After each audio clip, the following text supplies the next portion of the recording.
Okay, so let's see what PSG did in possession. And I really highly recommend that you should watch first what Barcelona did in possession, because you're going to see the focus really there is how Barcelona used Mbappe to get up the field, right? And how he was a liability.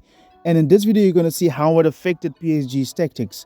But as always, guys, do subscribe to the channel. It's going to help us a lot to get the family to grow. We upload weekly content regarding Barca. But let's get right into the video and not waste any more time. Just like Xavi, Luis Enrique also had his goalkeeper going long on many occasions.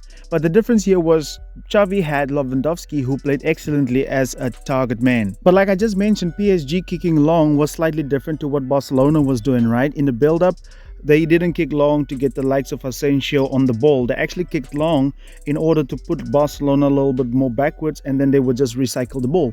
And here's what I don't understand. If you have the likes of Mbappe who needs to have the ball, why do you rely on kicking it long and then just heading it down and then recycle the ball yet again? I don't understand why they did that. Why don't you just build up in a controlled manner and then get the ball to the likes of Mbappe, or even straight from, if you want to do long balls, just build up from the back, let the center backs get the ball, and then you play it in behind for the likes of Kylian Mbappe. So it's kind of like Luis Enrique's fault that Mbappe didn't really have just that much of a big impact as well.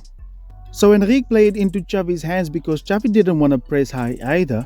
So him trying to make Xavi do something that he doesn't want to do played into Xavi's favor, because if you play the opposition, you need to make them do something that they don't want to do. So him kicking long played into Xavi's hands, right?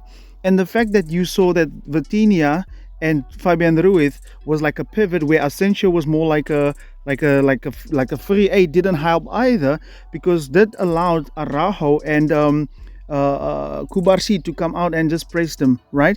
And you could simply just block the passing lane towards them. So Luis Enrique really played into Xavi's hands in this game.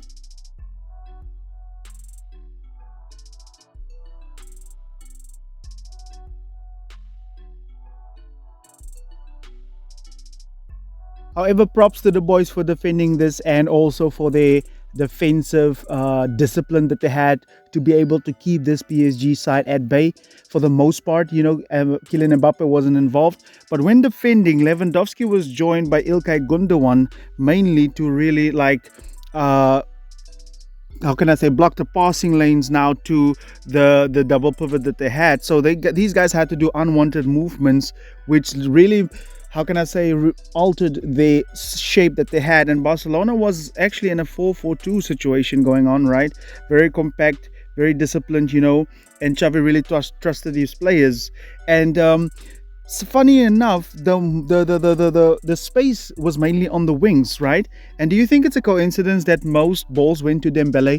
You see, in that first few minutes when Dembele had the ball, where PSG was dominating the game in the first 15 minutes, who got the most balls? It was Ousmane Dembele. So really directing the traffic, because you're not going to stop the opposition from playing their way, but you can direct their play. And this is what Xavi did here, and he did it so excellently, because when the ball comes to the wings, then you can just easily block them off. You can just easily shift gears. And PSG didn't find a way to get out of this because they couldn't really play through the center.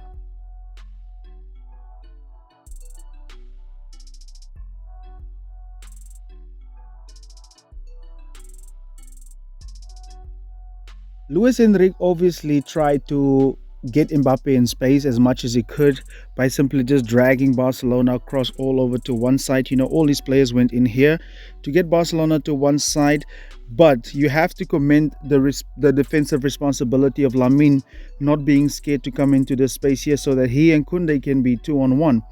This is where you saw that Mbappe even moved more centrally in order to get on the ball and to run through here and get as close to the ball as possible, which left the space for Nuno Mendes to get over here. But now Koundé wasn't really scared to deal with this, because you could get Frenkie, and now Mbappe being centrally, you can easily now just cut the passing link to him then, right? So Koundé was really, really excellent. And like I said, yet again, I want to apologize to him because I really underestimated him. But Luis Enrique did try to bring Barcelona to one side, but that didn't work because of the defensive responsibility that Lamal took to get in and help Koundé, and Mbappe even had to come in centrally, but that didn't work either. And now you had Nuno Mendes being able to run in behind, but he's not as dangerous as Kylian Mbappe.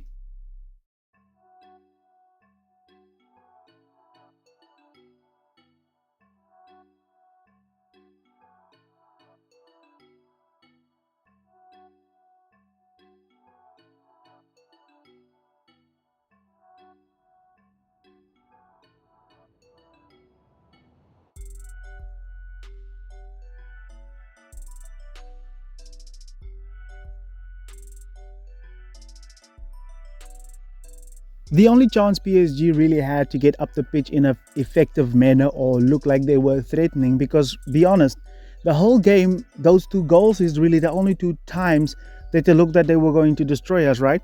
That actually happened when the center, because Lewandowski and Gundogan tried to like block the passing lane. They had to stay on the centre backs. Vitinha started dropping deep, and this kind of got Frankie de Jong out of position, so they could play the ball into the space, and then Lee Kang could get the ball. But here's what the key to Barcelona's success of keeping Mbappe quiet is, that you still saw that Sergio Roberto would rather stay here so that Lee Kang can play the ball to Ousmane Dembele. So Xavi was really adamant on directing the traffic towards the right hand side, and it's crazy that I actually suggested this, guys. I actually suggested this, rather have the ball go to I'm sorry, I suggested the other way around, right? Let the ball play through or force them to Mbappe's side, and then let them. But this is kind of like the same thing. So props to Xavi, really. Props to Xavi. He deserves all the credit for this victory because of his tactics. Because Dembele is not as dangerous as Kylian Mbappe, because now Kubarsi and Cancelo both were looking after Ousmane Dembele, right? And then Lamine Yamal was helping Koundé to look after Mbappe, so really shutting them down every way possible that we can. So props to Xavi, man. He really deserves all of the credit for this victory.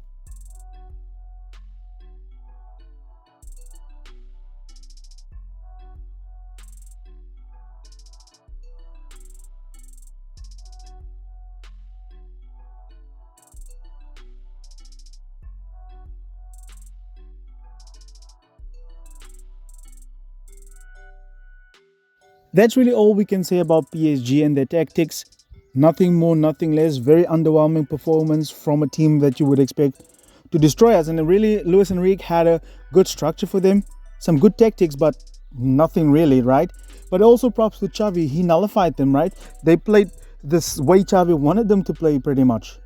So props to Xavi for doing that, and we can only get better from here onwards. But as always, guys, we're going to do the second half tomorrow. I'm going to drop that video, the second half tactics. That will be one video.